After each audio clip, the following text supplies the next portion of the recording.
सो हे friends, हम लोग पढ़ रहे थे बिहार जीके। और बिहार जीके में जो अभी हम लोग पढ़ रहे साथियों, वो है बिहार का इतिहास।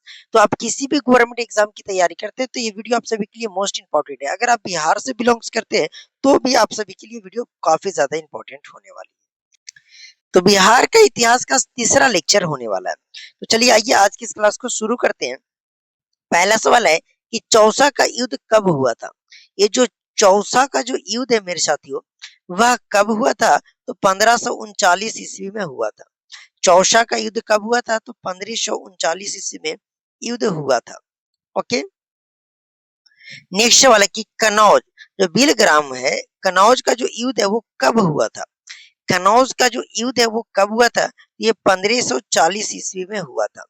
कनौज का युद्ध कब हुआ था गाइस? तो 1540 ईस्वी में। कनौज का युद्ध कब हुआ था? तो 1540 ईस्वी में कनौज का युद्ध हुआ था। ओके। अगला सवाल है कि बिहार में सूरी वंश का प्रमुख शासक कौन था? बिहार में जो सूरी वंश है मेरे साथियों, सूरी वंश का जो प्रमुख शासक था वह कौन था? तो शेरशाह सूरी था। कौन था?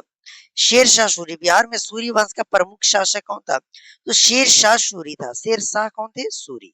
ओके। नेक्स्ट वाला है कि शेरशाह सूरी का मकबरा किस झील के बीच स्थित है?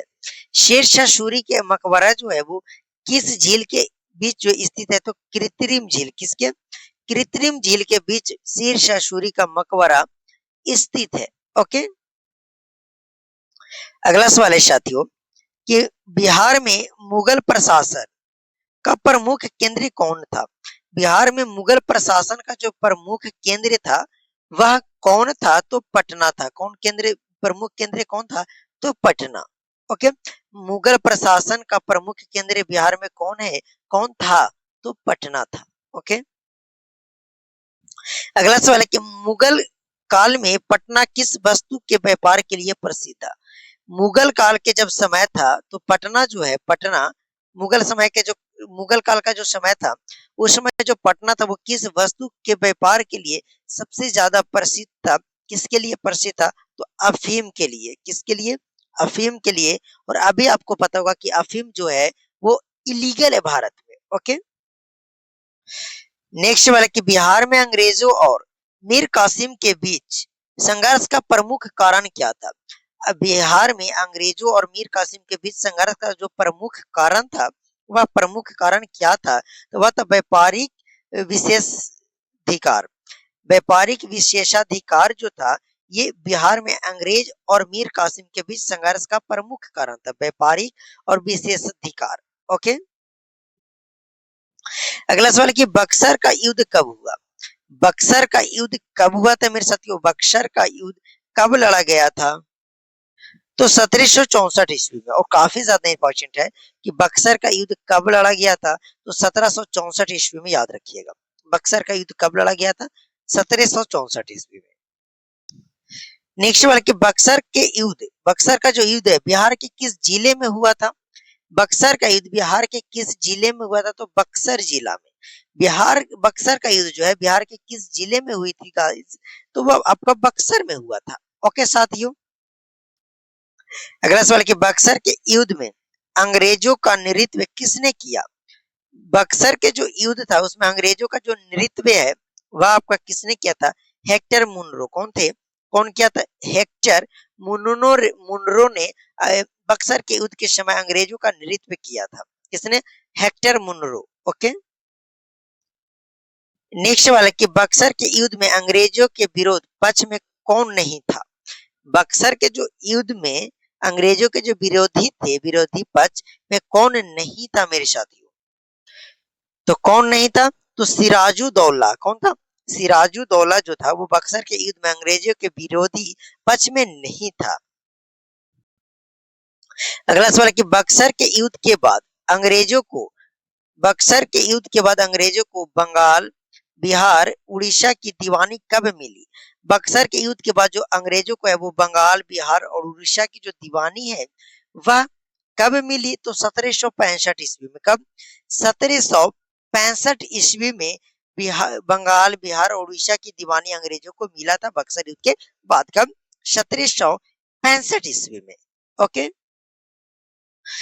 अगला सवाल है कि बिहार में 1857 के विद्रोह का प्रमुख नेता कौन था?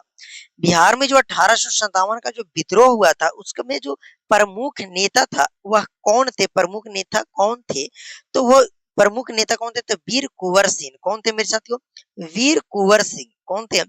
वीर कुंवर सिंह। ओके। अगला सवाल है कि वीर कुंवर सिंह का संबंध बिहार के किस जिले से था? वीर कुंवर सिंह का जो संबंध है वो बिहार के किस जिले से था मेरे साथियों? तो भोजपुर से। बिहार के किस जिले से था? तो भोजपुर जिला से था। अगला सवाल है कि वीर कुंवर सिंह का मुख्यालय कहाँ था? वीर कुंवर सिंह का जो मुख्यालय था वह कहाँ था? तो जगदीशपुर में था। कहाँ था मेरे साथियों? जगदीशपुर में। वीर कुंवर सिंह का मुख्यालय कहाँ था? तो जगदीशपुर में। अगला सवाल है कि 1857 के समय, जो 1857 के समय जो वीर कुंवर सिंह का जो आयु थी वो लगभग कितनी थी? 1857 के समय जो वीर कुंवर सिंह की जो आयु थी वो लगभग कितनी थी? तो वह 80 वर्ष थी। कब थी मेरे साथियों? 80 वर्ष। लगभग कितनी उम्र उनकी हो गई थी? 80 वर्ष उनकी उम्र हो गई थी। अगला सवाल है कि 1857 के विद्रोह में आरा का घेराव किसने किया था? 1857 के विद्रोह में आरा का जो घेराव है वो किसने किया था साथियों? तो वह वीर कुंवर सिंह ने किया था। आरा का घेराव किसने किया था? तो वीर कुंवर सिंह ने। किसने? वीर कुंवर सिंह। ओके। तो नेक्स्ट सवाल है कि बिहार में 1857 के विद्रोह के शहीद पीर अली किस पेशे से जुड़े थे?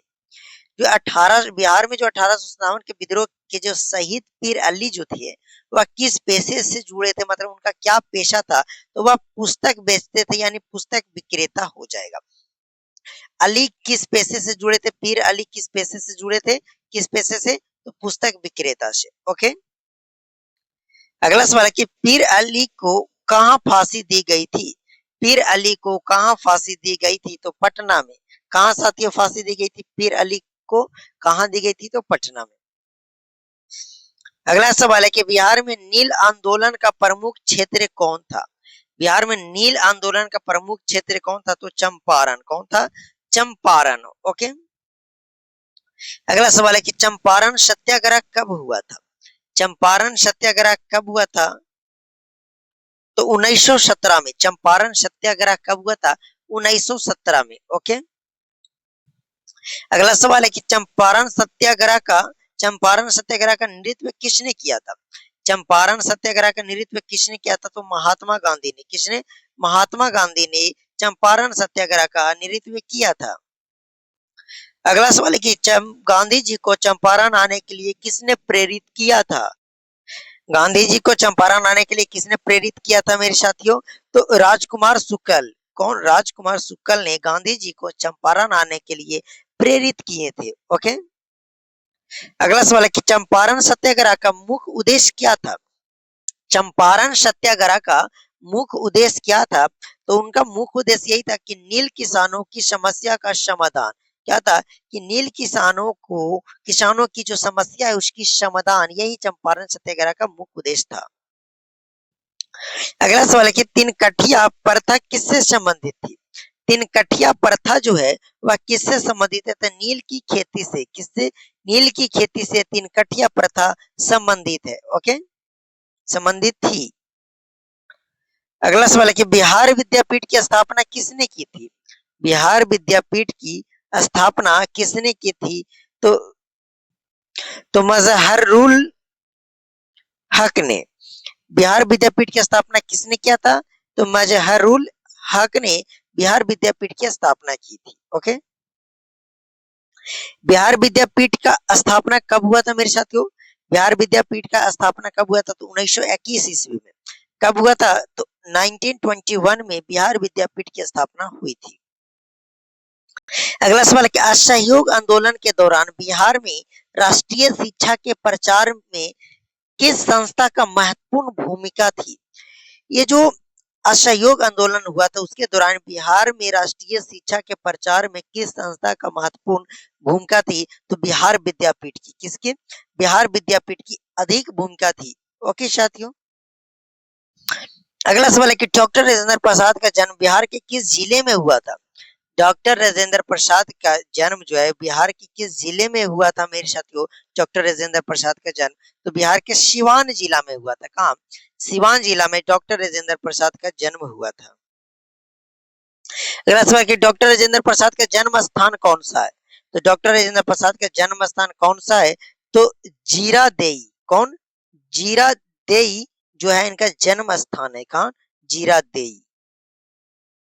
स्वतंत्र भारत का प्रथम राष्ट्रपति कौन था? यानी कि प्रथम राष्ट्रपति कौन थे? भारत का प्रथम राष्ट्रपति तो डॉक्टर राजेंद्र प्रसाद। प्रथम प्रधानमंत्री तो पंडित जवाहरलाल नेहरू। ओके, तो इसका सही आंसर हो जाएगा मेरे साथ ऑप्शन नंबर ए। अगला सवाल है कि बिहार केसरी के नाम से कौन प्रसिद्ध है? बिहार केसरी के नाम से कौन प्रसिद्ध है? तो श्री कृष्ण सिंह। कौन? श्री कृष्ण बिहार केसरी के नाम से प्रसिद्ध है। ओके, अगला सवाल है कि बिहार के प्रथम मुख्यमंत्री कौन थे? बिहार के प्रथम मुख्यमंत्री कौन थे मेरे साथियों? तो श्री कृष्ण सिंह। कौन थे? श्री कृष्ण सिंह जो थे वो बिहार के प्रथम मुख्यमंत्री थे। वो अभी बिहार के मुख्यमंत्री कौन है? तो सम्राट चौधरी। ओके, 2026 में। नेक्स्ट वाला कि आधुनिक बिहार के निर्माता किसे कहा जाता है?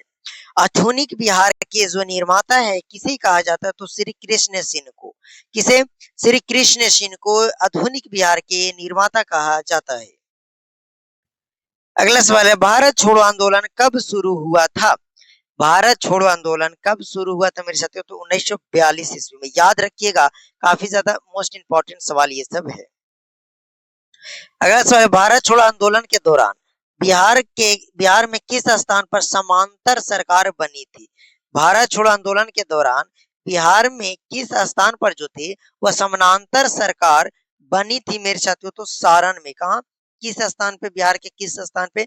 तो सारण में। ओके, सो नेक्स्ट वाला कि जयप्रकाश नारायण का जन्म बिहार के किस जिले में हुआ था? जयप्रकाश नारायण का जन्म जो है वो बिहार के किस जिले में हुआ था? तो सारण में। कहा मेरे साथियों? सारण में जयप्रकाश नारायण का जन्म हुआ था। ओके, अगला सवाल है कि जयप्रकाश नारायण आंदोलन किस वर्ष शुरू हुआ था? जयप्रकाश नारायण आंदोलन किस वर्ष शुरू हुआ था? तो 1974 में। कब मेरे साथियों? 1974 में जयप्रकाश नारायण आंदोलन की शुरुआत हुई थी। अगला सवाल है कि संपूर्ण क्रांति का नारा किसने दिया था? संपूर्ण क्रांति का नारा किसने दिया था? तो जयप्रकाश नारायण ने। किसने? जयप्रकाश नारायण ने संपूर्ण क्रांति का नारा दिया था। अगला सवाल है बिहार से अलग होकर झारखंड राज्य का गठन कब हुआ? यानी बिहार से अलग होकर झारखंड जो है वो अलग राज्य कब बना? तो सन 2000 में। कब? 2000 में बिहार से झारखंड अलग हुआ था। ओके साथियों, तो मेरे साथियों बिहार जीके में अभी हम लोग बिहार का इतिहास पढ़ रहे थे, उसका थर्ड लेक्चर होने वाला है। तो चलिए आज इस क्लास को यहीं समाप्त करते हैं। यहीं तक आपको मैं कराऊंगा, इसके बाद नेक्स्ट पार्ट 4 में आपको कराऊंगा। यकीन मानिए जो मैं आपको करवा दूंगा, आप यकीन मानिए डायरेक्ट आप जाकर एग्जाम में बैठिएगा तो आपका प्रश्न लड़ेंगे। ओके, तो चलिए इस क्लास को यहीं समाप्त करते हैं।